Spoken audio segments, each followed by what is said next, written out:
Find all the real zeros of the following functions. So here are three examples. There's an f of x, there's a g of x, and an h of x. So we'll take a look at these one at a time. Let's call this first example A, example B, and then example C. Now the first one, look at the degree of f there. The degree of f is actually degree 4. So it's going to tell you a lot of information. Degree 4, that means if you have degree 4, well actually there's 2 here, and there's 1 here. I miscounted. The degree of f is actually 5. And I'm going to use a notation to symbolize that. I'm going to use lowercase, and then I'm going to use parentheses. And the degree of f is actually equal to 5. So that means it has the behavior of either positive x cubed, which is this, or negative x cubed, which is this one.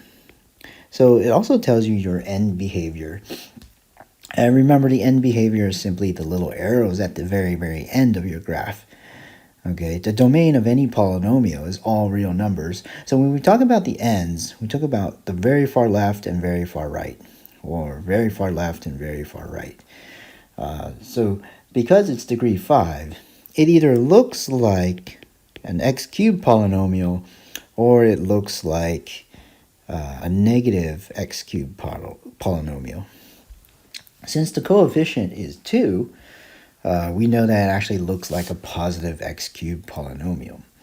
Now, this polynomial is in factored form. Remember, polynomials have this generic form.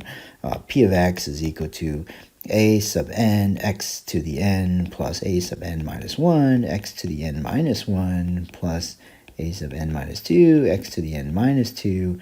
And you keep counting down like this until you get a sub, let's say, 1, x to the first power, plus a naught, which is your constant. Okay, where the degree of this polynomial p is actually n, and n is a positive integer. Let's put all the details together and get an idea of what the zeros tell you. So to find a zero of a polynomial, we set the output to be 0, and then we solve for the x values.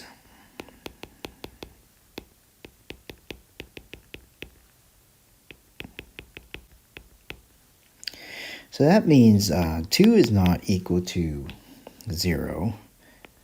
But however, we do have x minus 16 is equal to 0. Or what? Or x squared plus 4 is equal to 0. Or x plus 2.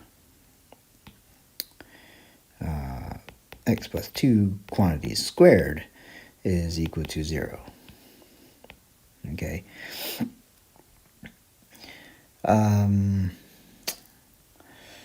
Ran out of room here, so let me clean up a little bit. I want to save room for all three examples.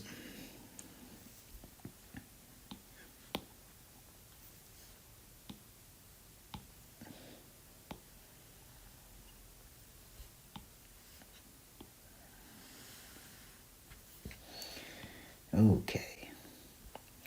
So you can see one of the zeros is going to be x equals negative 2.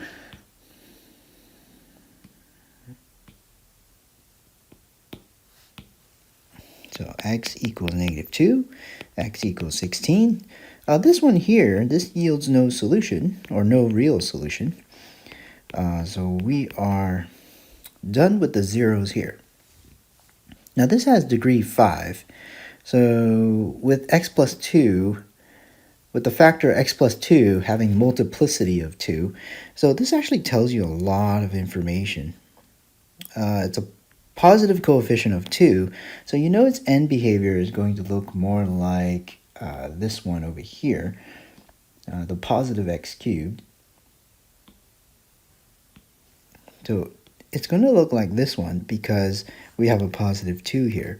So it's going to be more like a positive x cubed versus a negative x cubed. We have a 0 at 16. You could think of the zeros as x-intercepts. So if you have your x number line, you could think of 16 being way over here, and let's say negative 2 is over here. And we already know it's end behavior. So the end behavior is going down like this and then up like this. Because the factor x plus 2 has multiplicity of 2, this will actually not cross the x-axis. And it goes more like this. And there's only one more 0 going through 16. And so very likely this is a rough sketch of your polynomial.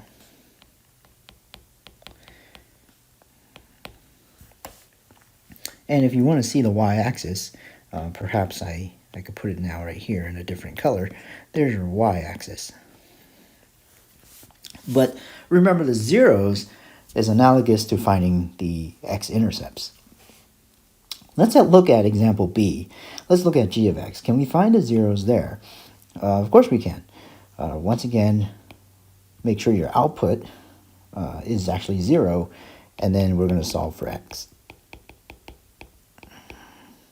Now notice this polynomial can factor, and once again, we're going to have a multiplicity of 2 as well. So we have x equals 0, x equals 2 with multiplicity of 2.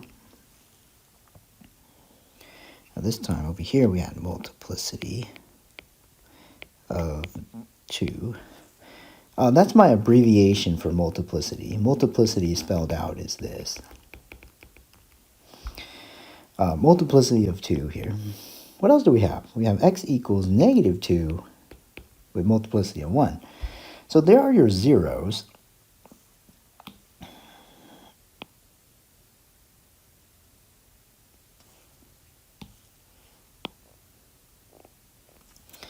Your zeros are right there.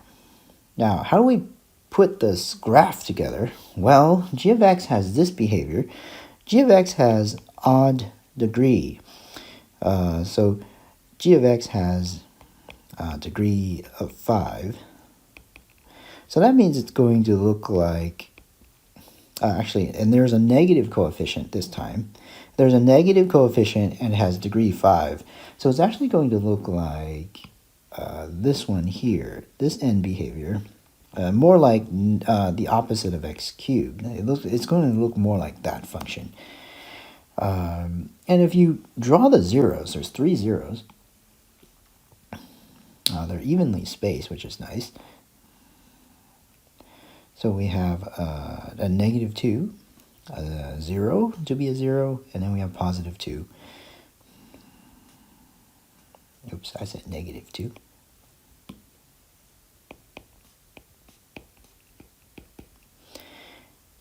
And it has negative coefficient and degree 5. Negative coefficient with degree 5. Which one had multiplicity? X equals 2 had multiplicity.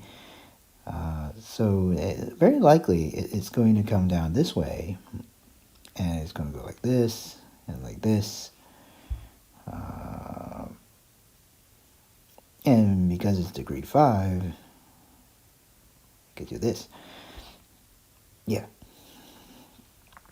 So once again, this is a very rough sketch of g of x. You might want to ask yourself, how can you make this more accurate? And in short, you just simply pick more ordered pairs, right?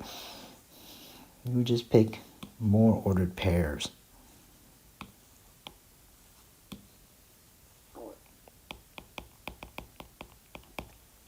Let's look at example C.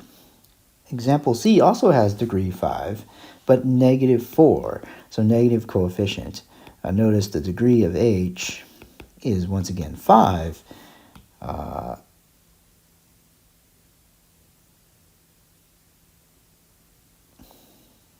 Oh, shoot. How come you guys didn't stop me? I made a mistake on example B. Example B doesn't have degree 5. Why don't we recount that? It actually has degree 4.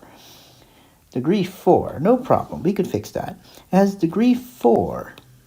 So if it's degree 4 and has negative coefficient, well, we actually have something else. This is going to look more like upside down parabola, right? In other words, negative x to the 4th. No problem. We could fix that. Not a problem at all. There's a quick fix to this. That's the beauty of mathematics. It always tells you information. We can simply do that. And we need it to be looking more like an upside down parabola. So there we go. We just do that and we fixed it. Notice 2 still has multiplicity of 2. So it doesn't cross the x-axis. It's simply tangent to it. All right. Let's look at example C again. Degree of h is 5, and it is a negative coefficient. So it's going to look more like negative x cubed. H of x is going to look more like negative x cubed, and you can see its end behavior. Let's find the zeros. The zeros are going to be equal to negative 4x, x plus 1 times x minus 1, and then x squared plus 36. And we have what? X equals 0, x equals negative 1, and x equals 1. Once again, notice x squared plus 36 equals 0 does not yield a solution. X squared plus 36 equals 0 has no solution, or no real solution. Once again, we could actually sort of give ourselves a rough sketch of this polynomial x here. Once again, the zeros are evenly spaced. Remember, the zeros are analogous to the x-intercept. And everything has degree 1, so everything is going to cross the x-axis once. I should say the graph is going to cross the x-axis once at the 0. And it doesn't be tangent to it. So there isn't much of a choice here. So here's a rough sketch. Go once, and through. There it is. This is a rough sketch of who? This is a rough sketch of h of x. So that's really why you're trying to find these zeros. They really represent the x-intercept, and it gives you a better idea of how the polynomial is behaving. You want to go back and make sure you understand end behavior. End behavior is very important.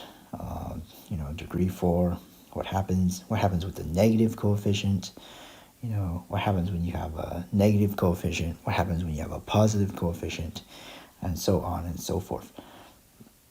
I made a mistake right here. That says positive x to the 4th. That should say what? Let's fix that.